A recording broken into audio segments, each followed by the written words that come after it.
गोष्टीचं नाव स्वामींवरचा विश्वास तुटला. पण स्वामींनी भक्ताचा हात सोडला नाही. चला तर आपण ही गोष्ट ऐकूया. एका गावात गणेश नावाचा एक तरुण होता. तो रोज मनापासून श्री स्वामी समर्थ जप करायचा. सकाळ संध्याकाळ मठात जाऊन सेवा करायचा. पण काही दिवसांनी त्याच्या मनात अहंकार यायला लागला. तो गावातल्या लोकांना म्हणू लागला, मी इतकी सेवा करतो, स्वामी माझ्यावरच सर्वात जास्त प्रसन्न आहेत. हळूहळू त्याने मठात जाणं कमी केलं.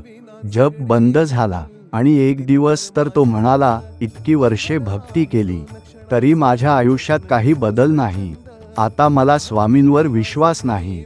हे ऐकून गावातील एक वृद्ध भक्त शांतपणे म्हणाला, बाळा, स्वामींना सोडणं सोपं आहे, पण स्वामी कधीच भक्ताला सोडत नाहीत.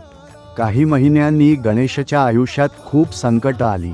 व्यवसाय बंद झाला, मित्र दूर गेले, मन बेचैन झालं. एका रात्री तो पूर्णपणे तुटून गेला. त्या रात्री त्याला स्वप्नात श्री स्वामी समर्थ दिसले. स्वामी शांतपणे म्हणाले, तू मठ सोडलास, पण मी तुझ्या मागेच उभा होतो. तू जप सोडलास, पण मी तुझं नाव विसरलो नाही. भक्त रागावू शकतो, पण गुरु कधीच रागावत नाही. गणेशच्या डोळ्यात अश्रू आले. दुसऱ्या दिवशी तो पुन्हा मठात गेला. स्वामींच्या चरणी डोकं ठेवलं आणि मनापासून म्हणाला, स्वामी, मला माफ करा. मी तुमच्यापासून दूर गेलो, पण तुम्ही माझ्यापासून कधीच दूर गेला नाहीत.